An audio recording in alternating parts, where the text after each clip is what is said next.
और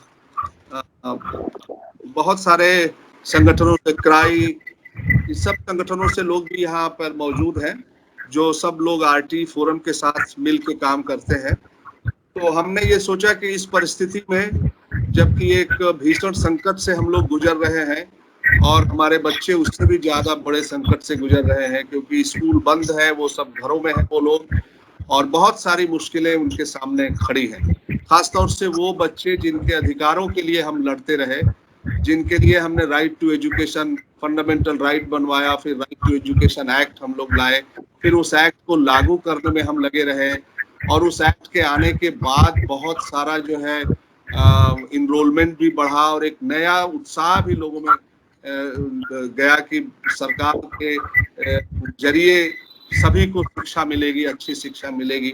वो सारे लोग इस समय स्कूलों से बाहर हैं और एक भीषण त्रासदी के दौर से गुजर रहे हैं। आप सब जानते हैं कि एक कोरोना के संकट के साथ साथ एक खाने का, भोजन का भी संकट लोगों के सामने है, शेल्टर का संकट सामने है, और बच्चों के प्रोटेक्शन का इशू है, साइको सोशल इशूज है। ये बहुत सारे इशूज हैं जिन पर हमें बहुत सारी चिंता है। हमने सोचा कि इस मौके पर हम, क्योंकि हम लोग सब इस शिक्षा के अधिकार कानून को और बच्चों की सुरक्षा और रक्षा के लिए एनसीपीसीआर के पास जाते हैं कि वो मॉनिटर करें इसको, और उनको ये मॉनिटरिंग का अधिकार भी सरकार की तरफ से दिया गया है, पार्लियामेंट की तरफ से दिया गया है। तो इसलिए हमने सोचा कि ये एक सिविल सोसाइटी और एनसीपीसीआर जो मॉनिटरिंग के लिए एक कमीशन है, इंडिपेंडेंट कमीशन है, उसके साथ मिल करके एक इन मुद्दों पे हम चर्चा करें और कोई रास्ता निकालें, कोई गाइडलाइन और कोई इस तरह का हम डायरेक्शन डेवलप करें, जिससे कि देश के करोड़ों बच्चों की सुरक्षा हो सके और उनके शिक्षा के अधिकारों की रक्षा हो सके। और प्रियंका कानूनगो जी, आप जानते हैं कि शुरू से ही राइट टू एजुकेशन एक्ट के प्रति बहुत ही सिंसियर अप्रोच उनका रहा है। जब वो सदस्य थे एनसीपीसीआर के, तब भी आरटी फोरम के प्रोग्राम्स में आते थे, और उसके बाद चेयरमैन होने के बाद लगातार उनका सहयोग हमको मिलता रहा है। और आरटी के प्रति उनका कमिटमेंट कई मौकों पर हमने देखा है कि बच्चों के, और एक उनका बड़ा अटूट विश्वास कि ये यूनिवर्सलाइजेशन हो नहीं सकता अगर सरकार उसके लिए पूरी ताकत लगा के प्रयास न करे, और आरटी एक उसका एक बहुत बड़ा टूल है। ये उनका एक अटूट अविश्वास है, यही हमारे और उनके बीच में एकता के बिंदु बनते हैं। बहुत सारे प्रश्न हम लोगों के बीच में हो सकते हैं जिनमें हम असहमत हों, लेकिन ये कि आरटी को लेकर के सभी को समान अवसर उपलब्ध कराए जाए और शिक्षा को यूनिवर्सलाइज किया जाए, ये हमारे बीच में एक मजबूत अंडरस्टैंडिंग है आरटी फोरम और एनसीपीसीआर के बीच में। तो हमने सोचा कि इस मौके पर हम बातचीत करें इस सवाल पर कि कैसे इसको आगे बढ़ाया जाए, क्योंकि बहुत सारे इधर मुद्दे उठ गए हैं। जैसे ऑनलाइन एक बहुत आजकल काफी चर्चा में है और हर तरफ ये देखा जा रहा है। तो ऑनलाइन की जब बात होती है और ये अगर लेजिटिमाइज होती है आगे जाके, क्योंकि लोग कह रहे हैं कि कोरोना वायरस लंबे समय तक रहेगा और इसके साथ रहना और जीना हमें सीखना चाहिए, तो उसी तरह के सिस्टेमिक अरेंजमेंट्स भी हमको करने होंगे। तो अगर वो सिस्टमिक अरेंजमेंट्स करने होंगे और उस सिस्टमिक अरेंजमेंट्स में अगर की थिंकिंग जो है वो ऑनलाइन के इर्द गिर्द है शिक्षा को आगे बढ़ाने की, तो फिर वो बहुत ही लिमिटेड लोगों के इर्द गिर्द सिमट के शिक्षा रह जाएगी, और हमारे 3/4 बच्चे, कहिए 80% बच्चे जो है, जो गांव में रहते हैं, मजदूरी उनके परिवार के लोग करते हैं, लॉकडाउन के कारण जिनके नौकरियां चली गई हैं, जो शहरों से आप जा रहे देख रहे हैं किस पैथेटिक कंडीशन में वापस लौट रहे हैं। आज भी महाराष्ट्र में 16 मजदूर, 15 मजदूर ट्रेन से कुचल करके मर गए।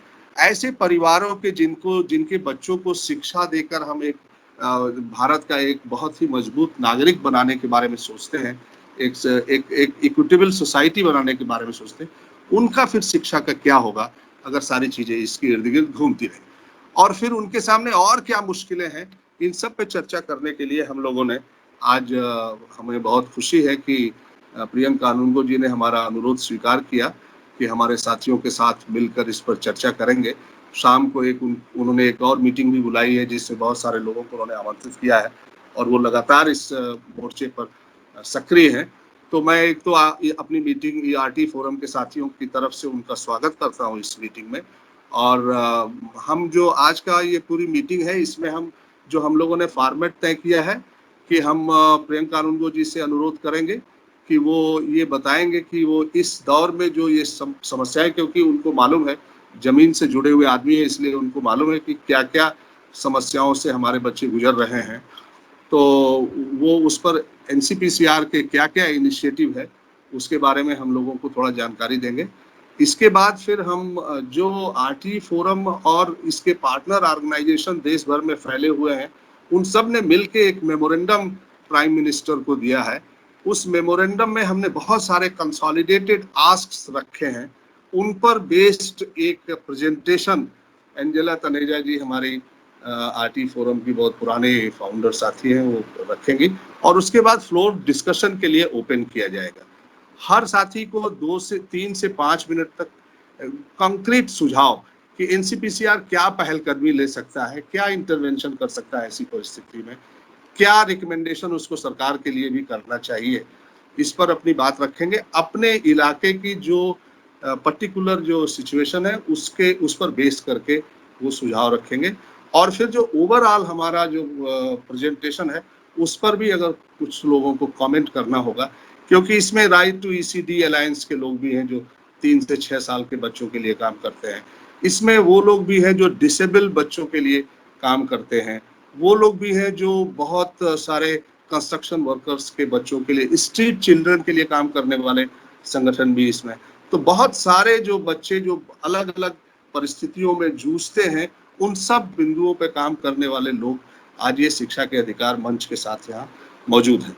तो मैं चाहूंगा कि 3 से 5 मिनट का एक इंटरवेंशन हो। ये मीटिंग 1 घंटे की है, इसलिए समय का ध्यान रखेंगे और कंक्रीट पॉइंटेड बातें अपनी रखेंगे।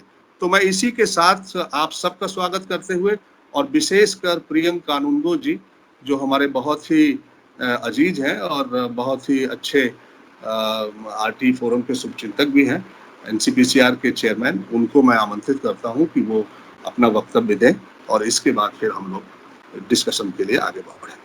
धन्यवाद। प्रियंका कानूनगो जी।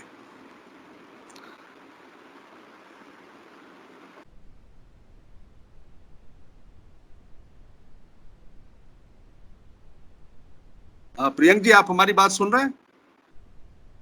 Hello hello hello. Priyank ji, शायद आपकी लाइन म्यूटेड हो। किसकी? प्रियंक जी की? हाँ, प्रियंका कानूनगो जी। अगर बाकी सब लोगों के माइक्रोफोन्स बंद होंगे तो मेरी आवाज सुन पाएंगे। हाँ। बहुत धन्यवाद अमरीश भाई। और आरटी फोरम से जुड़े हुए सभी पार्टनर एनजीओ, आप सभी का मैं बहुत धन्यवाद करता हूं कि आप लोग इस संकट के समय में आयोग के साथ इस विषय पर बातचीत करने के लिए खड़े हुए हैं और काम कर रहे हैं। आप लोग भी निश्चित रूप से कहीं ना कहीं समाज में बच्चों की और समाज में पीड़ित परिवारों की मदद करने के काम में लगे ही हैं। जो मुद्दे हम लोगों के सामने सबसे ज्यादा विकराल स्थिति में खड़े हुए हैं, उनमें से एक तो ये है कि post lockdown out of school trafficking, इस तरह की समस्याएं बढ़ सकती हैं। एक तो हमें उस पर बहुत ही क्लोज मॉनिटरिंग और चेक रखना पड़ेगा, और उसमें आप सभी संस्थाओं से जो अपेक्षा है वो ये है कि आप आयोग के आंख कान बनकर हमको कंप्लेंट्स भेजने का काम कम से कम कर सकेंगे ज्यादा से ज्यादा तादाद में। देखिए, पिछले 1 साल में आयोग ने जो जो अपना मूल काम है उसमें खासी प्रगति की है। और पिछले वर्ष हम लोग साल भर में 5000 के तकरीबन शिकायतों का निपटारा किया करते थे, जो आयोग का मूल काम है, जो हमारा बेसिक काम। इस वर्ष लॉकडाउन लगने तक, मार्च के आखिरी सप्ताह तक हम लोगों के पास लगभग 40,000 शिकायतें ऐसी थी जिन पर हम काम कर रहे थे। तो हमने अपनी क्षमता को 8 गुना बढ़ा पाए हैं और इस 8 गुना क्षमता बढ़ाने में जो हमारे लिए मददगार हैं वो आप लोग। आप लोगों के माध्यम से हम सीधे बच्चों तक पहुंच पाते हैं और शिकायतें हम तक आ पाती हैं। मेरा व्यक्तिगत रूप से ऐसा मानना है कि अगर हम शिकायतों पर काम नहीं कर रहे हैं तो हम अपने काम के साथ न्याय नहीं कर रहे हैं। जब तक हमारे पास शिकायतें नहीं होंगी, हम जो बोलते हैं कि हमारे पास ग्राउंड सिचुएशंस हमने असेस कर ली और हम रिकमेंडेशन सरकार को दे रहे हैं, तो ग्राउंड सिचुएशन असेस करने का आयोग के पास जो तरीका है वो केवल शिकायतों के माध्यम से ही है, ऐसा हमारा मानना है। और शिकायतों का जितना ज्यादा हम निपटान करेंगे और जितनी शिकायतें अपने पास दर्ज करेंगे उतनी ज्यादा हकीकत से हम रूबरू हो पाएंगे और सरकारों को रिकमेंडेशंस के रूप में हकीकत से रूबरू करा पाएंगे। तो ये आपसे गुजारिश है कि एक भी बच्चे के बारे में जो भी सूचना आप तक पहुंचती है कृपया करके शिकायतें जरूर हो। दूसरी बात, आप लोग अगर आयोग की वेबसाइट को एक बार देखेंगे, अभी सब तक कॉपी पहुंचाना शायद संभव नहीं है, लेकिन मैं लिंक यहाँ पे, परमिंदर आप लिंक यहाँ चैट बॉक्स में डाल दीजिएगा। जो चाइल्ड लेबर में रेस्क्यू वाली एक समस्या देश भर में हमने महसूस की है। देखिए, चाइल्ड लेबर एक कॉग्निजेबल ऑफेंस है। कानून बहुत सख्त बना हुआ है। कानून बनवाने के लिए आप लोगों की एडवोकेसी और सरकार के प्रयास दोनों के माध्यम से कम ये तो तय हो सका है कि बाल श्रम एक संज्ञेय अपराध है और बाल श्रम के मामलों में क्या तो एफआईआर दर्ज होना जरूरी है, ये लाजमी हो जाता है। लेकिन हमको बाल श्रम के मामलों की समुचित संख्या में एफआईआर देश में नहीं मिलती और ये कानून के ठीक ठीक इम्प्लीमेंटेशन ना होने का कि हम बहुत ही ज्यादा ढीला ढाला रवैया अपना लेते हैं इन चीजों को लेकर। तो एफआईआर जहां कॉग्निजेबल ऑफेंस में दर्ज होना चाहिए। सीडब्ल्यूसी को कानून ने बहुत सशक्त बनाया है, लेकिन ग्राउंड पे उसका इम्प्लीमेंटेशन उतनी सशक्तता से नहीं हो पा रहा है, जिस कारण जो लोग आप लोग चूंकि आरटीई फोरम से जुड़े हुए और बाल श्रम के मुद्दों पर जमीन पर बहुत ही बारीकी से काम कर रहे हैं, आपके समक्ष ये बात रखना चाहूंगा कि एक बच्चे को जब हम रेस्क्यू करते हैं, रेस्क्यू करने के बाद उसको सीडब्ल्यूसी में प्रोड्यूस करना है, डीजे एक्ट कहता है। उसके बाद उसके बैक वेजेस असरटेन करवाने के लिए एक लेबर डिपार्टमेंट की कार्रवाई होती है। पुलिस वाले हमेशा ये कहते हैं कि भाई लेबर डिपार्टमेंट जो एफआईआर लिखाएगा तब हम एफआईआर लिखेंगे। उसके बाद एसडीएम के पास उस बच्चे को 164 सीआरपीसी के स्टेटमेंट के लिए ले जाया जाता है। तो ये सब जो इतना घालमेल है, इसमें होता ये है कि बच्चा न्याय मिलने की पहली स्टेप चढ़ने के पहले ही कहीं ना कहीं सिस्टम से छूट जाता है और ना तो उसे कंपनसेशन मिल पाता, ना उसके परिवार के साथ वो रियूनाइट उस तरीके से हो पाता। इस बीच जो कल्पेट है, जो एक्यूज्ड है, जो व्यक्ति उससे बाल श्रम करवा रहा था अनैतिक रूप से, वो फैमिली के साथ बातचीत कर भी लेता है, क्योंकि 164 के बयान दर्ज कराने के लिए हम सब लोग जो ग्राउंड पे काम करते हैं जानते हैं कि एसडीएम ही 7-8 दिन का समय ले लेता है। तो इन सब समस्याओं को देखते हुए single point, single window agency child welfare committee कैसे हो सकती है और क्या क्या कानूनी प्रावधानों का इस्तेमाल सीडब्ल्यूसी को करना चाहिए, एक स्टैंडर्ड ऑपरेटिंग प्रोसीजर लगभग साल भर की मेहनत के बाद कमीशन ने बनाया है, जो कि वेबसाइट पर अवेलेबल है। आपसे अनुरोध है कि एक बार उसको पढ़िए और उसको प्रसारित करने में हमारी मदद करिए। पोस्ट लॉकडाउन बिल्कुल एकदम बहुत ही इफेक्टिवली अगर हम काम करना चाहते हैं तो ये काम करेगा। स्ट्रीट चिल्ड्रन की समस्या जो है, स्ट्रीट चिल्ड्रन को एक सोशियो इकोनॉमिकल प्रॉब्लम है, लेकिन हमको इसको लीगल तरीकों से ही फेस करना पड़ेगा और जो भी कानूनी मदद बच्चों को मिलनी चाहिए वो तत्काल मिलनी चाहिए। हम लोगों ने सेव द चिल्ड्रन के साथ मिलकर एक एसओपी 2017 में एनसीपीसीआर ने बनाई थी। अब वक्त है उसको हम रिविजिट कर रहे हैं और मुझे उम्मीद है कि एक हफ्ते 8 दिन के समय में हम एक नई स्टैंडर्ड ऑपरेटिंग प्रोसीजर लेकर आएंगे आप सभी से ये अपेक्षा रहेगी कि सड़क पे जो बच्चे हैं उनकी तत्काल मदद होनी चाहिए और इसमें जीरो टॉलरेंस की पॉलिसी हम सबको अपनानी पड़ेगी। ये एक अपॉर्चुनिटी की तरह वक्त का इस्तेमाल हम लोग कर सकते हैं कि सड़कों से जो बच्चे हटके बस्तियों में, गांव में, शेल्टर्स में गए वो वापस सड़क पे ना आए। इसके प्रिवेंशन के लिए हम जो कुछ भी करते हैं वो सब हमको इस वक्त में करना चाहिए। और आज ज्यादा सुनने का मौका है, आप लोग जो बताएंगे, मैं अमरीश भाई आपसे दरखास्त करूंगा कि एक आखिर में 5 मिनट का समय मैं और लेना चाहूंगा। जब सबका सब कुछ सुनने के बाद 5 मिनट में कैसे हम उस दिशा में आगे बढ़ेंगे, इतना आप लोगों के साथ में जरूर शेयर करना चाहूंगा। तो मैं आगे अमरीश जी के हवाले छोड़ता हूं और एक एक करके सभी पार्टनर्स की बात हम लोग सुन सकें, ये आपसे गुजारिश करता हूं। बहुत बहुत धन्यवाद प्रियंक जी। और मैं अब एंजेला तनेजा से अनुरोध करूंगा कि वो जो एक हम सब का एक कंसोलिडेटेड व्यू है प्रेजेंटेशन में, उसे वो रखें। एंजेला जी। तो I will use a combination of Hindi and English because for the interest of those in the south who need a bit of understandable language, I've been trying to translate in the chat box. So people who have issues with Hindi, I will try to at least get the summary again across. In whatever so as far as the presentation is concerned, the text is in any case in English. So therefore, at least the next bit should be simpler for a bilingual audience. तो मुख्य रूप से प्रस्तुति divided है 2 भाग में। एक है कि हमारा जो मेमोरेंडम के जो आस्क्स हैं, और दूसरा इन आस्क्स को पूरा करने के लिए अंजला जी, आप जिस भाषा में कंफर्टेबल है उसमें बात करिए, हम सब लोग समझ लेंगे। हम सब लोग समझ लेंगे। Therefore,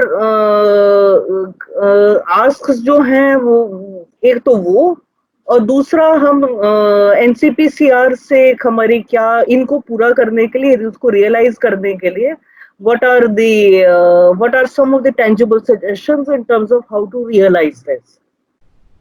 So therefore पहले 4 हिस्सों में है, 3 हिस्सों, मुख्य रूप से 3 या 4 हिस्सों में है।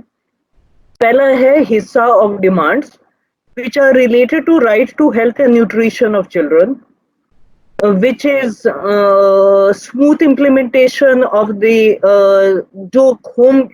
of the notification of home delivery of midday meal, क्योंकि अभी भी कई घरों में मध्याह्न भोजन का जो खाना है वो नहीं आ पा रहा है, या तो रियल इम्प्लीमेंटेशन बॉटलनेक्स की वजह से, या क्योंकि जो निर्णय हुआ है कि पैसा ही बच्चों के खाते में आएगा।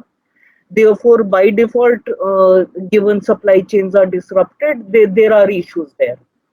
स्वास्थ्य का मसला है से जुड़ा हुआ है रैपिड टेस्टिंग का, जो जरूर बहुत अच्छा कदम उठाया है सरकार ने कि कम से कम गरीब परिवारों के लिए निःशुल्क टेस्टिंग किया है, परंतु मध्यम वर्ग और लोअर मध्यम वर्ग जो सरकारी इंश्योरेंस के बेनिफिट के कवरेज में नहीं है, उनके लिए अभी भी 4,500 इंटू 4 घर का परिवार, 4 जनों का परिवार अभी भी महंगा है।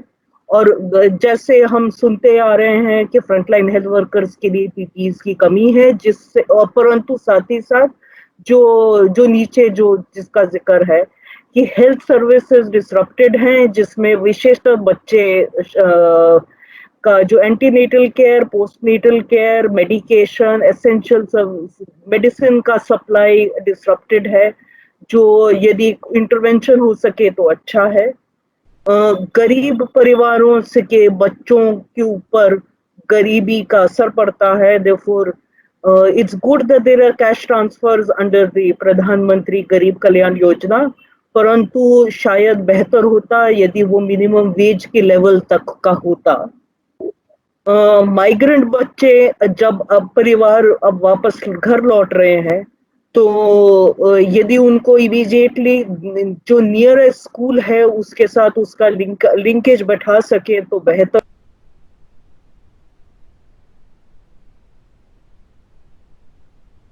क्योंकि उनके जो स्कूल्स में से सुविधाएं मिलती हैं, जिसमें मध्याह्न भोजन, जिसमें यूनिफॉर्म, टेक्स्ट बुक्स, वो जो न्यूनतम जो सेवाएं हैं वो मिल जाए तो शायद उनके उनके वेलफेयर में मदद मिलेगी। Possible actions from the commission, we understand that there is a migrant policy that is under development. It would be possibly the NCPCR can intervene to provide a child-centered input. If you need help from us in developing some recommendations, we can, we obviously have some opinions on this, so we can share our views. और जैसे आपने बोला कि reporting violations के, yes, we can send complaints, but also if you could, you're already doing it, but possibly more active on issues of health and nutrition rights would be probably appreciated. Second, जो बड़ा हिस्सा है वो protection का है।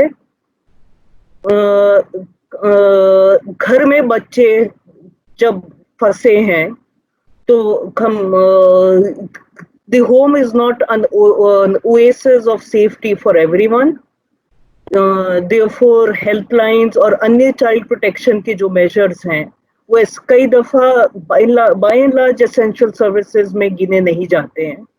Therefore your intervention to declare child helplines and other child protection measures as essential services so that at least helplines function uninterrupted, वही demand महिलाओं के हेल्पलाइंस की है। So similarly, that is an unresolved issue from a child safety, child protection lens that we thought we should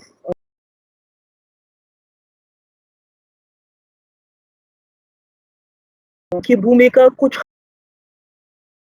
uninterrupted care provision के साथ psychosocial first aid और उनके stress और मेंटल हेल्थ के लिए किस तरह की भूमिका हो सकती है, उसके लिए शायद टीचर्स की खुद की कैपेसिटी बिल्डिंग की जरूरत है। शेल्टर होम्स और माइग्रेशन रूट्स पे बच्चों के सेफ्टी के सवाल उठ रहे हैं, उनके ऊपर शायद कुछ करने की जरूरत है। Since it's now almost 2 months of school closure, the urgent mechanism to track enrolled children and identify those who might drop out, जिनके child marriage की संभावना हो रही है, जिनके trafficking की संभावना है, all those instances there needs to be a mechanism for at the community level, SMCs, CPCs, CWCs, जो भी माध्यम अपनाए जाएं। चाइल्ड लेबर पे तो चर्चा हो ही चुकी है। जब स्कूल खुलेगा तो वाटर एंड सैनिटेशन से रिलेटेड और उनके खुद के डिसइंफेक्शन का मसला निकलेगा, क्योंकि schools by and large have been converted into the centers for either quarantine centers or relief centers. जब तो इसलिए immediate reopening may be problematic in a lot of cases, and as and when they reopen, water and sanitation facilities and disinfection will be critical. The possible action, क्या NCPCR की तरफ से कुछ recommendations so that post lockdown reopening of schools पे drop out की बच्चों के drop out पे control हो, and some intervention that immediately to declare child helplines as essential services. Lastly, right to education. जैसे अमरीश भाई ने शुरू में बोला था कि a lot of efforts to ensure uninterrupted education are online. Rural areas में सरकारी आंकड़ा देखें तो सिर्फ 15%, 16% घरों में इंटरनेट की फैसिलिटी है, और घर में इंटरनेट फैसिलिटी है का मतलब नहीं है कि हर बच्चे तक वो फैसिलिटी है। एक से ज्यादा बच्चे भी परिवार में होते हैं, जिनको दोनों को वही एक मोबाइल फोन चाहिए होता है जो पिता का है. So therefore, there are online programs. We're not saying all online programming is bad, but fundamentally, from a human rights lens, from an equality lens, from an equity lens, how can online education be more made equitable and non-discriminatory is an issue that all of us felt was critical to flag. Content TV पे कुछ हद तक national Hindi में और अंग्रेजी में और कुछ हद तक रीजनल लैंग्वेजेस में ट्रांसमिशन शुरू हुआ है, अच्छी बात है, परंतु शायद और स्थानीय भाषाओं की जरूरत है. उसके साथ साथ जिनके पास ना फोन है, जिसके पास घर पे ना टीवी सेट है, जिसके पास मोबाइल फोन सिर्फ पिता के पास है, उन घरों के जरूरतों को पूरा करने के लिए शायद at least home delivery of all text books at the earliest और एक्स्ट्रा प्रिंट और प्ले मटेरियल जैसे कि बच्चों के अधिकार का बिल्कुल हनन नहीं हो, उसमें मदद मिलेगी. टीचर्स, पेरेंट्स, एसएमसीज टच में रहें बच्चों के साथ. एक्सेलरेटेड लर्निंग करिकुलम हो, जैसे कि फिर से एकेडमिक कैलेंडर का चेंज हो, so that we are not only relying on the internet, but there are also offline modes. Teachers के खुद की ट्रेनिंग, टीचर्स के खुद की पीपीईज और इंश्योरेंस, यदि हम एक्सपेक्ट करते हैं कि वो घरों में जाएं और संपर्क रखें बच्चों के साथ, और हम एक्सपेक्ट करें कि वो टेक्स्ट बुक और अन्य मटेरियल भी घर तक पहुंचाए, तो उसके टीचर्स के भी मसले हैं. स्कॉलरशिप हर बच्चे को मिले. साथ ही साथ लगभग हर प्रदेश में से कंप्लेंट्स आ रहे हैं कि private schools are still charging fees and are still in some cases in raising extra fees. So therefore some level जिस तरह से notification निकला है under the disaster management authority rules for children not to be displaced who are living in hostels, can something of this sort be also issued to ensure that private schools do not enforce collection of fees and certainly do not hike their fees until the normalcy is restored. और साथ ही साथ इस मुश्किल हालात में public system को strengthen करने की जरूरत है, और विशेषतर इस परिप्रेक्ष्य में जब प्राइवेट स्कूल्स के फीस के वजह से काफी हद तक ड्रॉप आउट होने की संभावना है बच्चों की, उसके लिए सरकारी सिस्टम को भी और ज्यादा स्ट्रेंथन करने की जरूरत है. आपसे जो अनुरोध है ह्यूमन राइट्स लेंस से कुछ guidance from digital education to ensure equity and non-discrimination. Section 1211 of the Disaster Management Act में से order निकले moratorium on private schools charging or hiking fees, और उसके आधार वो शायद एक हद तक एक subsequent national framework of regulation of private schools के लिए precursor भी हो सकता है. और Ministry of Home Affairs में 11 कमिटीज हैं जो अधिकतर हेल्थ के मुद्दे पर हैं, परंतु शायद एक बच्चों के अधिकार और बच्चों की शिक्षा के मुद्दों के लिए भी शायद एक डेडिकेटेड कमिटी और डेडिकेटेड स्पेस की जरूरत है. उस पर भी यदि कमीशन का इंटरवेंशन होगा तो शायद अच्छा रहेगा. अंत में ये सब करने के लिए कुछ प्रोसेस से रिलेटेड सजेशंस हैं. एक न्यू एजुकेशन पॉलिसी की आने की पूरी संभावना है, जो वर्तमान के खबर देखे तो, given the fact that COVID has created some issues, so we're not sure, but would there be a scope for NCPCR or the need for NCPCR to intervene to influence this from a human rights lens, from a lens of COVID at this point in time. Secondly, NCPCR, SCPCRs के साथ एक meeting यदि रखें इन सारे मुद्दों के ऊपर to take this agenda forward.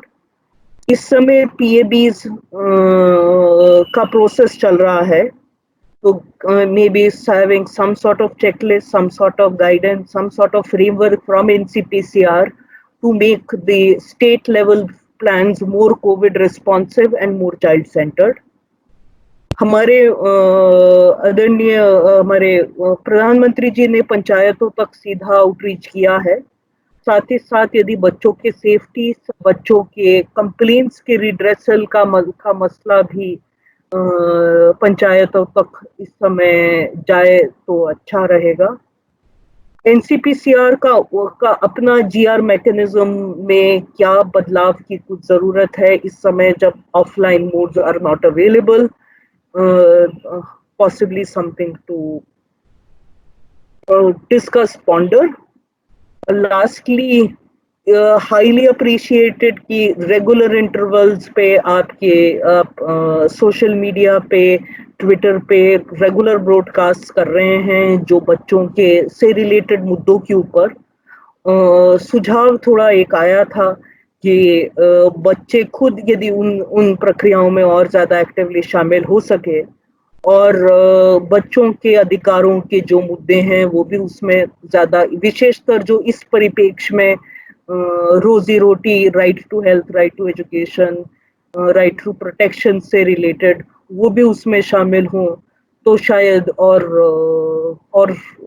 ज्यादा वाइडन फ्रेमवर्क को वाइडन करेंगे तो शायद और ज्यादा ट्रैक्शन मिल सकती है। But it's really appreciated that's one of the bodies that's reaching out regularly on very regular intervals to people at in these difficult days. धन्यवाद। Okay, thank you, Anjana. It's a very comprehensive presentation, and thank you for your effort to prepare this type of presentation. तो अब हम जो है इसको discussion को open करते हैं, और जैसा प्रियंक जी ने कहा कि वो सबको सुनना चाहते हैं और वहाँ से बहुत सारे रिकमेंडेशंस वो लेना चाहते हैं, तो मैं अपने साथियों से चाहूँगा कि वो कॉन्क्रीट बात करेंगे। हमको मालूम है कि हमारे राज्यों में जो भी साथी हैं वो काफ़ी इस समय रिलीफ के कामों में लगे हुए हैं, और मैं उनके फोटोग्राफ्स लगातार रिसीव कर रहा हूँ झारखंड से, उड़ीसा से, दूसरे और इलाकों से, कि वो लोग काफ़ी उन लोगों को जिनके रोजगार ख़त्म हो गए या जिनके पास खाने के लिए नहीं है या जिनके पास बहुत सहारे नहीं हैं, उन सब के लिए बहुत सारा मदद कर रहे हैं। खाना, प्रिपेयर्ड खाना भी, राशन भी, ये सब पहुंचाने का काम कर रहे हैं, मेडिकल असिस्टेंस भी कर रहे हैं। तो वो सब बातें सब मालूम है, हम सब लोग जानते हैं। तो इसलिए अभी जो कॉन्क्रीट अर्थों में उनके इलाकों में क्या इंटरवेंशन करने से, NCPCR के करने से ज़्यादा इफेक्ट पड़ सकता है, या लॉन्ग टर्म भी आफ्टर कोविड, जैसा प्रियंक जी ने कहा कि उसकी हमें बहुत ज़्यादा चिंता है, तो वो आफ्टर कोविड भी क्या रिकमेंडेशन आप समझते हैं कि बहुत कॉन्क्रीट हो, उस पर रखें। तो 3 से 5 मिनट के बीच। तो मैं सबसे पहले अनिल शिक्षा संधान के और हमारे RTE फोरम के अनिल प्रधान जो उड़ीसा से हैं, मैं उनसे चाहूंगा कि वो अपनी बात रखें। अनिल प्रधान जी, आप हमारी आवाज सुन रहे हैं? हेलो, अनिल प्रधान जी सुन रहे हैं आप? हाँ, प्लीज। एक बात बोलूंगा, जो माइग्रेंट इशू एक बहुत बड़ा इशू है उड़ीसा के लिए, क्योंकि more than 5 lakh migrant workers are working in outside the state. तो उनका साथ जो बच्चे हैं और जो वुमेन है का बहुत सारे इशू है, तो इसी के लिए कुछ करने से अच्छा होगा, ज़्यादा नहीं बोलूँगा। Thank you. Hello, thank you Anil ji, thank you. और अभी हमारे साथी झारखंड से AK सिंह जी हैं। AK सिंह जी, या प्लीज। या बहुत सारी बातें तो उसमें आ गई है, मुझे 2 बात और यहाँ जोड़ना है।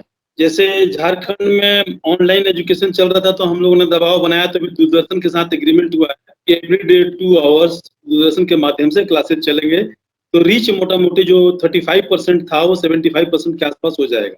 लेकिन जो इशू है झारखंड के लिए कि करीब 10 से 12 लाख माइग्रेंट लेबरर्स क्यू में हैं झारखंड वापस आने के लिए, और उनके बच्चों की संख्या भी उसी हिसाब से बढ़ेगी। तो एक एनसीपीसीआर की एक बड़ी भूमिका हो सकती है कि जो 6400 स्कूल्स को क्लोज किया गया था, यदि उन स्कूलों को फिर से रीओपन किया जाए तो इन बच्चों को वहां एकोमोडेट किया जा सकता है। और ये चूंकि लॉन्ग टर्म चलने वाला चीज है, और सोशल डिस्टेंसिंग को मेंटेन करके स्कूल क्लासेस खुलेंगे भी तो सोशल डिस्टेंसिंग को मेंटेन करना होगा। उसके लिए जो फिजिकल स्पेस है उसका भी स्प्रेड उसी हिसाब से रिक्वायर्ड होगा। तो इसीलिए लॉन्ग टर्म ऐसे चीजों को सोचते हुए यदि एनसीपीसीआर एक स्टेट को ये डायरेक्टिव दे कि जो स्कूल बंद हुए थे उनको इमीडिएटली रीओपन किया जाए ताकि बच्चों के स्पेस मिल सके और उनको एकोमोडेट भी किया जा सके, क्योंकि अभी की जो इंफ्रास्ट्रक्चर है वो बच्चों की संख्या उसके हिसाब से है, और करीब हमें लगता है कि करीब 1.25 लाख बच्चे बढ़ेंगे इसमें पूरी व्यवस्था के ऊपर में, तो एक वो दबाव होगा। दूसरा एक चल रहा है कि जो प्राइवेट स्कूल्स हैं उनका फीस माफ करने की बात सरकार इंस्ट्रक्ट कर रही है। ये सारे स्कूल ये बोल रहे हैं कि नहीं हम अपने टीचर को पेमेंट नहीं करेंगे। तो टीचर ने क्या दोष किया है भाई? 3 महीने टीचर, किसी टीचर को भी, प्राइवेट स्कूल के टीचर को भी नहीं पेमेंट कीजिएगा तो कैसे होगा? और एक प्राइवेट स्कूल्स के अकाउंट में 200 करोड़, 300 करोड़, 500 करोड़ का अनस्पेंट बैलेंस है उनके पास में जो वो कमाते हैं उसका। तो इसीलिए वो 3 महीना का वो फीस माफ कर दें, लेकिन टीचर की सैलरी उनको देना चाहिए। इसके ऊपर में एक नेशनली सबको जुड़ के बात रखनी चाहिए, और एनसीपीसीआर की एक भूमिका इसके ऊपर में है जो मुझे लगता है कि उसको फॉलो करना चाहिए। Thank you very much. बहुत बहुत धन्यवाद ए के सिंह जी। अब मेरे साथ सुमित्रा मिश्रा हैं जो मोबाइल क्रेचेस की डायरेक्टर हैं और she is heading the right to ECD alliance also. So I would like to request Sumitra to speak on the about the 3 to 6 children. धन्यवाद अमरीश जी और प्रियंक सर, नमस्ते। बहुत सारी पॉइंट्स ओवरऑल चिल्ड्रंस राइट्स में अंजिला ने आरटी फोरम की तरफ से प्रेजेंट किया है, और अगर मैं उसमें से 2 ही चीज में अगर अंडरलाइन करूं तो एक है जो इमीडिएट रिस्पांस, जिसपे एक रिक्वेस्ट है एनसीपीसीआर अगर एक्शन ले सके, वो ये है कि आईसीटीएस में इस समय मोटा मोटा सब जगह पर हेल्थ मॉनिटरिंग, ग्रोथ मॉनिटरिंग और हेल्थ सर्विसेज बंद पड़ा है। दिल्ली में डीसीपीसीआर के तरफ से एक ऑर्डर निकला है जिसमें they have again requested ICTS to reactivate दो services. So I am requesting NCPCR अगर आप भी एक इस तरह का एडवाइजरी बाकी स्टेट डब्ल्यूसीडी डिपार्टमेंट्स को दे सके कि जो टीएचआर की होम बेस्ड डिलीवरी के साथ साथ इम्यूनाइजेशन, ग्रोथ मॉनिटरिंग और हेल्थ सर्विसेज का लिंकेजेस ना टूटे, क्योंकि ग्राउंड से पिछले 40 दिन में काफी रिजल्ट्स अब आने लगे हैं कि बच्चे बीमार हैं और उनको सर्विसेज नहीं मिल पा रही है। इनफैक्ट पिछले हफ्ते हमारे ही प्रोग्राम में एक 1 साल की बच्ची गुजर गई because she did not get treatment for her chicken pox. तो इस तरह की घटनाएं हो रही है। So that is my first point that I wanted to request अगर एनसीपीसीआर इस पे कुछ एक्शन ले सके फॉर अदर स्टेट्स। दूसरा जो अंजिला ने कहा कि एक सरकार की तरफ से ऐसा सुनने में आ रहा है कि एक न्यू पॉलिसी डेवलप हो रही है फॉर माइग्रेंट वर्कर्स, और खास करके ये जो सिचुएशन पूरी दुनिया को अब दिख रहा है, जो अनइक्वल सोसाइटी में माइग्रेंट वर्कर्स रहते आ रहे हैं इतने साल में, this is an opportunity also for the government to look at a new policy through the child lens. And अगर हम चिल्ड्रंस लेंस की बात कर रहे हैं तो definitely the foundational lens of early childhood is important, और चाहे एक पॉलिसी फॉर्म में उसको रिकॉग्नाइज किया जाए कि childrens integrated needs of health, nutrition, care, protection and early learning को ध्यान दिया जाए। और जो अंजिला ने भी और काफी बाकी साथियों ने भी पॉइंट रेज किया, जो रिमोट एजुकेशन की हम बात कर रहे हैं, टेक्नोलॉजी में not be the only answer for remote education. हम पेरेंटल सपोर्ट को किस तरह फॉर इन्फेंट स्टिमुलेशन और एजुकेशन को हम हेल्प कर सके without technology, using Doordarshan, using radio and many other means, इस पे भी थोड़ा जरूर एनसीपीसीआर ध्यान दे। Thank you. So basically policy intervention में भी प्लीज इसको यंग चाइल्ड लेंस को जरूर रखें।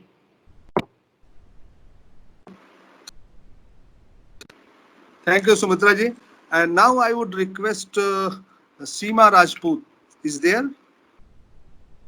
Care से हैं सीमा जी? हेलो सीमा, हमारी बात सुन रहे हैं? जी जी, मैं बात सुन रही हूँ। प्लीज। या थैंक यू, आपने मुझे टाइम दिया। हालांकि एंजेला ने सारे पॉइंट्स कवर किए हैं, बट एक दो चीज़ों पे मैं फिर से थोड़ा फोकस देना चाहूँगी, जिसमें सबसे इम्पॉर्टेंट है कि पूरे देश में इस समय डिस्ट्रेस माइग्रेशन की सिचुएशन है और काफ़ी लोग अपने अपने अपने राज्यों को, अपने जिलों को, अपने गाँव को वापस लौट रहे हैं। एनसीपीसीआर यहाँ पे एक बहुत बड़ी भूमिका बना सकते हैं कि अगर हर विलेज में और हर जगह पर हम एक ऐसा डेटाबेस बनाएं जो जहां लगातार जो बच्चे नए आ रहे हैं उनको रिकॉर्ड हम करते रहें, ताकि ये इंश्योर किया जाए कि बच्चे जो हैं वो मिसिंग ना हों, क्योंकि हम चाइल्ड ट्रैफिकिंग की भी बात कर रहे हैं, काफी बच्चे चाइल्ड लेबर में भी पुश होंगे, लेकिन ये बहुत जरूरी है कि टाइम टू टाइम हम उस डेटाबेस को अपडेट करते रहें, देखते रहें, ताकि इन बच्चों की गणना हो सके लगातार और उनको शिक्षा से फिर से जोड़ा जा सके। दूसरा है कि कुछ चीजें हमको रिकवरी फेज के लिए देखनी होंगी और आई एम श्योर कि एनडीएमए की तरफ से काफी एफर्ट्स भी लिए जा रहे हैं और कुछ इस तरह की गाइडलाइंस भी बनाई जाएंगी। जैसा कि हम जानते हैं कि गाइडलाइंस बन जाती हैं, पॉलिसी बन जाती हैं, लेकिन उनका इम्प्लीमेंटेशन एक बहुत बड़ा मुद्दा रहता है और यहाँ पर एनसीपीसीआर का रोल आता है कि वो इंश्योर करें कि जब भी स्कूल हमारे खुल रहे हैं या खुलने से थोड़ा पहले सभी स्कूल एक सेफ जोन की तरह तैयार हैं, जहाँ पे बच्चों के लिए एक बहुत ही सेफ एंड सिक्योर एनवायरनमेंट है, जहाँ वॉश की फैसिलिटीज हैं, उनके हेल्थ चेकअप्स हैं अवेलेबल।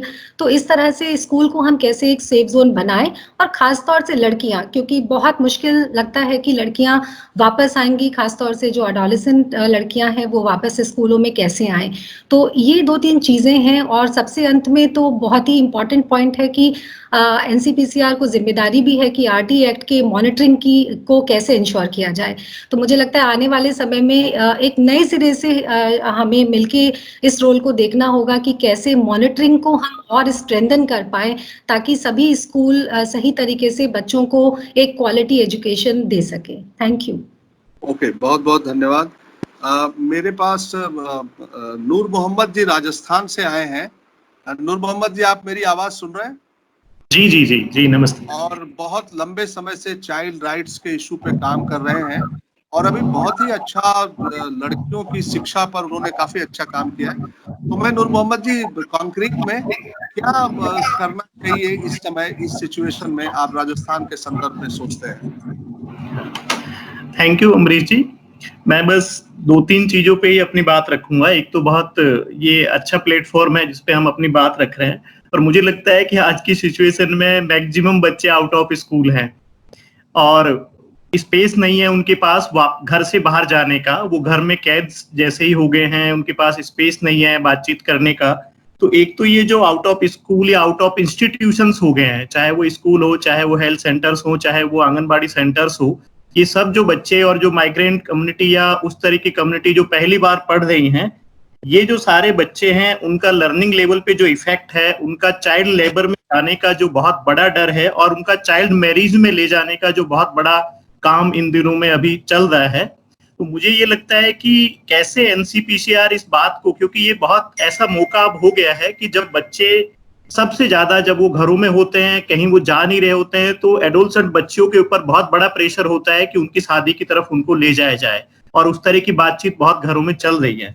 तो मेरा बस इतना सा ही है कि ये जो एक तो बच्चों के हैबिट्स इन दिनों में बिल्कुल अनटची हो गए हैं, और ये सो कॉल्ड जो एक कहा जा रहा है कि राजस्थान में भी स्माइल ऐप के थ्रू पढ़ाने की बात कर रहे हैं।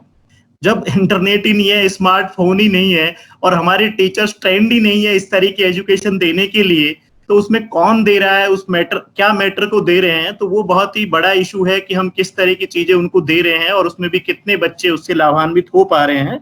तो मेरा दो तीन चीजों पे ही है कि एक तो ये जो आउट ऑफ स्कूल या आउट ऑफ इंस्टीट्यूशंस बच्चे हो गए हैं, वो वापस कैसे आए, उसका मैकेनिज्म पे कोई अभी से बातचीत होना चाहिए। और जो चाइल्ड लेबर और चाइल्ड मैरिज का जो इशू है, खासतौर से बच्चियों के साथ, जब घरों में लोग घरों में बैठे हैं, उनके पास खाने को कुछ नहीं है, उनके पास पैसे नहीं है, तो इसमें सबसे ज्यादा प्रेशर एडोलसेंट बच्चों के पास होता है कि हम उनको चाइल्ड लेबर की तरफ ले जाए। तो वो एक बड़ा मौका है कि हम स्टेट गवर्नमेंट और नेशनल के साथ ही बातचीत करें कि कैसे इसको रोक पाएंगे। और ये जो उनकी एक आदत थी कि स्कूल रोज जाना था, वापस आना था, बहुत सारे लोगों से मिलना और बहुत सारे अलग अलग कल्चर को करना, वो वापस जो एक पैक हो गया है, तो मुझे बस उतना सा ही लग रहा है, क्योंकि हम इन दिनों में बहुत सारे गाँव में जा रहे हैं और बहुत सारे माइग्रेंट वर्कर से भी मिल रहे हैं, तो जो बच्चियों का वापस वो उसी ढर्रे में चली गई हैं बच्चियां, और पूरा एक अलग तरह का माहौल है कि वो किसी से ये सब शेयरिंग भी नहीं कर पा रही हैं। Thank you. बहुत बहुत धन्यवाद, बहुत बहुत धन्यवाद Noor Mohammad ji. Now I would request Digambar from Assam. Digambar ji, Yes. Yeah please. Can you hear me? या Yeah. Namaste, sabko. I have only two submissions. Come to closer your mic, थोड़ा Yeah, I क्लोज। have- या Yeah. Just hold on. Can you hear me now? Hello. Hello. Can you सुनाई दे hear रहा me? है, we can hear you, we can hear you. Yeah. या I have only two submissions since the chairperson is NCPCR is there. I come from the Kokrajhar district, Bodoland Territorial Council's Assam. Now in that council area, the implementation of Right to Education Act is absolutely, I should say, not happening to the forest dwellers tribal community. They are being termed as an unserved area. So now in those areas, the Sarva Shiksha Abhijan has run the community school, which is called NRSDC Center. And that NRSDC Center is actually not recognized under Right to Education Act as a primary school. So my submission to the NCPCR to look into that, there are 82 NRSDC centers. In NRSDC centers, no midday meal, no distribution of books, teacher salaries are paid only 5,000 per month. If those NRSDC center could be provincialized or recognized on post-COVID situation, there will be 11,000 children who will have access to education. So our Right to Education Act implementation, I would say, will fulfill if we could do that. Second submission is, those areas, there are more than 4,000 in one district, children have appeared matric exam or higher secondary exam. Now, because of the livelihood crash into those forest dwellers communities where survival has become a so step, I would request NCPCR, please just instruct to the state, the respective state government, to have a free admission of the matric who is going to result, who is going to come out in the mid of June, matric as well as the higher secondary students, and if possible from the forest area to continue the girls child with the sponsorship till the completion of the graduation. I am only talking about the unserved forest areas children where Right to Education Act implementation has not taken place. I think the State Commission for the Protection of Child Rights, NCPCR as a monitoring body, need to look into this matter. Otherwise, it's absolutely excluding this particular community and denying the Right to Education Act, which is a fundamental rights today. I think this is the only submission I have today to respected chairperson of NCPCR. Thank you so much. Thank you, thank you, thank you. So now I request, though we are very little time, and I would request Priyank जी की थोड़ा और stay करें हमारे साथ. राधिका जी से मैं अनुरोध करूंगा, Radhika Alka ji, she is working with Astha RT as well as RT. Radhika Alka ji. नमस्कार. मैं दो चीजें कहूंगी. विकलांग बच्चों के संदर्भ में मुझे ये कहना है कि कुछ ऐसे बच्चे हैं जिनके लिए हमें थोड़ा सा और प्रोएक्टिवली रीच आउट करने की जरूरत है, और वो हैं विकलांग बच्चे और बच्चे जिनके बहुत मेडिकल नीड्स हैं, जिनके लॉन्ग टर्म नीड्स हैं. फॉर एग्जांपल, जहाँ जैसे एपिलेप्सी की दवाइयाँ या थैलेसीमिया जो रेगुलर, जिन्हें ब्लड ट्रांसफ्यूजन की जरूरत है, ऐसे जो बच्चे हैं उनके लिए कुछ चीजें मैं बस ये कहना चाहूंगी. मुझे लगता है कि जो भी चीजें हैं, ज्यादा ड्रॉप आउट होगा इन बच्चों का, वैसे ही स्कूल में जाना मुश्किल हो जाता है इन बच्चों के लिए, और ठीक से शिक्षा पाना. अगर हम हेल्पलाइंस की भी बात करेंगे तो एक हियरिंग इम्पेयर्ड बच्चा कैसे हमारी हेल्पलाइन को अप्रोच करेगा.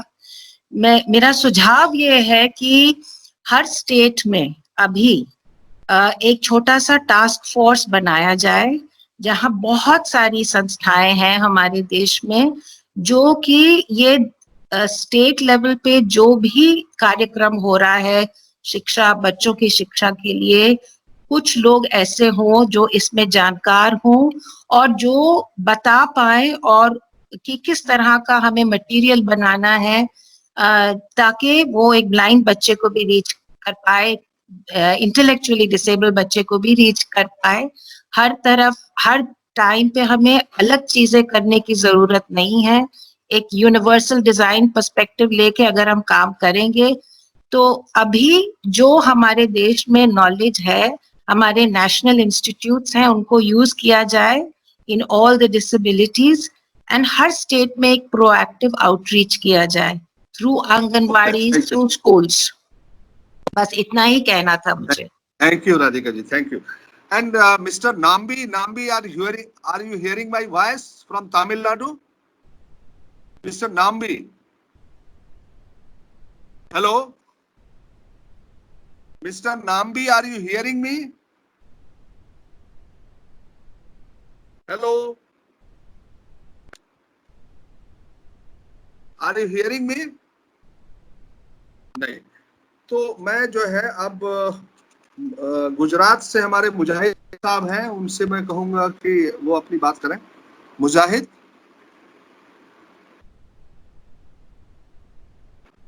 मुजाहिद जी आपका माइक म्यूट है। मुजाहिद का माइक म्यूट है। यस मुजाहिद, आप सुन रहे हैं? हाँ भाई, आवाज। हाँ यस सर। बहुत पॉइंटेड। हाँ, मुझसे पहले सभी लोगों ने बात अपनी रखी दी है। अब मुझको ये जो आंगनवाड़ी के में जो सर्विसेज हैं वो एकदम से बिल्कुल सस्पेंडेड हैं, जिसकी वजह से बहुत सारे जो छोटे बच्चे हैं उन तक न्यूट्रिशियस जो फूड पहुंचना था और जो उनके साथ केयर, इम्यूनाइजेशन और इस तरह की जो चीजें जो आंगनवाड़ी सेंटर्स में दी जाती थी वो एकदम से ब्रेक हो गई हैं। तो एनसीपीसीआर उसको सारे राज्यों को एक चिट्ठी लिखकर ये करवा सकता है रिस्टोर कि वो दोबारा से उसको शुरू करें। दूसरा, बड़े पैमाने पर माइग्रेशन हो रहा है। अहमदाबाद से ही तकरीबन 1 लाख लोग दूसरे प्रदेशों में जाने के लिए एप्लीकेशन फाइल कर चुके हैं। तो ये जो बच्चे हैं ये जिन जिलों में जा रहे हैं उन जिलों में इनका कैसे दोबारा एडमिशन हो, वहां पर ये पढ़ रहे हैं कि नहीं, और ये अगर 6 महीने 7 महीने बाद दोबारा यहां आएंगे तो मुझे लगता है कि बड़े पैमाने पर एक ड्रॉप आउट की तरफ बढ़ेगा आंकड़ा। तो इसको कम करने के लिए राज्यों के बीच में क्या समन्वय करके ये बच्चे ड्रॉप आउट ना हो इनके, इसके लिए एनसीपीसीआर और आरटी फोरम जो है इसमें कोई एक चिट्ठी जारी करवाकर इस पर कुछ काम। ओके, तो now I request Preeti Mahara from CRY. Preeti, are you hearing? Hello Preeti. नमस्कार। हाँ, yes, I can hear you. Thank you Amrish जी। नमस्कार प्रियांक जी। मोटे मोटे सारी बातें लोगों ने रखी हैं। मैं 1-2 मुद्दे और जो जिसके ऊपर शायद बहुत ध्यान देने की जरूरत है वो ये है कि हम ये तो कह रहे हैं कि हाँ अब ऑनलाइन एजुकेशन शायद पॉसिबल नहीं है उस हिसाब से, खासतौर से जो मार्जिनलाइज कम्युनिटीज में बच्चे हैं हमारे। लेकिन साथ में जहाँ पे भी ऑनलाइन इंटरनेट की एक्सेस है बच्चों को, शायद ऑनलाइन सेफ्टी को बहुत ज़्यादा ध्यान पे रखने की ज़रूरत है। तो उसके तहत भी काफ़ी अवेयरनेस क्रिएट करने की ज़रूरत है ऑनलाइन सेफ्टी को लेके। कि अगर हम ये बोल रहे हैं कि अगर स्कूल खुलेंगे तो पीपी हमको हेल्थ किट्स चाहिए होंगी और बहुत सारे सैनिटाइजर्स चाहिए होंगे जब स्कूल खुलेंगे भी उस समय पे, तो पर इन सब चीज़ों के लिए बजट कहाँ से आएगा? तो पहले से ही कुछ दिशा निर्देश इस तरीके के शायद करने होंगे ताकि स्टेट और सेंटर भी बजट प्रोविजनिंग कर सके। दूसरा जो साइको सोशल केयर की बात हो रही है कि बच्चे जो हैं वो बहुत ज़्यादा एक साइकोलॉजिकल प्रेशर को झेल रहे हैं, तो किस तरीके से साइको सोशल केयर बच्चों को उपलब्ध कराई जाए और क्या कुछ NCPCR के माध्यम से क्या कोई हेल्पलाइन नंबर इस मामले में बच्चों के लिए क्या स्पेशली बच्चों के लिए क्या हम लागू कर सकते हैं कि जहाँ पे CSOs जो काम कर रहे हैं या आम जनता भी जहाँ पे हम बच्चों को ये बहुत ही साइको सोशल जहाँ पे केयर की जहाँ इंटरवेंशन की ज़रूरत है एक बहुत हद तक, तो वहाँ पे उनको क्या ये बेनिफिट दिया जा सकता है। तो ये मोटी मोटी बातें मुझे रखनी थी। धन्यवाद। And now I request doctor Amrish भाई हाँ अमरीश भाई और डॉक्टर जेटली, सॉरी नहीं इट्स ओके प्रियांक जी। 3 बजे हम लोगों को 3 बजे हम लोगों को ट्रैफिकिंग वाली जो एक कंसल्टेटिव मीटिंग है तो उसमें उसके लिए जाना होगा, तो आप अपनी इसलिए नम्रता जी के बाद फिर मैं बोल लूंगा। नम्रता जी आप प्लीज कंटिन्यू कर लीजिए, थोड़ा सा मेरे को बस वहां जाना है हम लोगों को, तो थोड़ा जल्दी प्रियांक जी बस थैंक यू सो मच। केवल 2 चीजें बोलनी थी सर। एक तो ये कि काफी सारी जो स्वयंसेवी संस्थाएं हम लोगों ने कुछ रिकमेंडेशंस तो दिए हैं, बट संस्थाओं ने कुछ गाइडलाइंस भी बनाई, जैसे सेव द चिल्ड्रन में हम लोगों ने कुछ गाइडलाइंस बनाई है जिससे स्कूल्स और आंगनबाड़ी रेडी हो जाए जब बच्चे वापस जाए। तो उस तरह की गाइडलाइंस भी अगर हम NCPCR उसको कंबाइन करें और अपनी तो वो अपनी गाइडलाइंस में अगर आप लोग इनकॉर्पोरेट कर पाए या अपनी एडवाइजरीज में इनकॉर्पोरेट कर पाए तो बहुत हेल्पफुल होगा सर।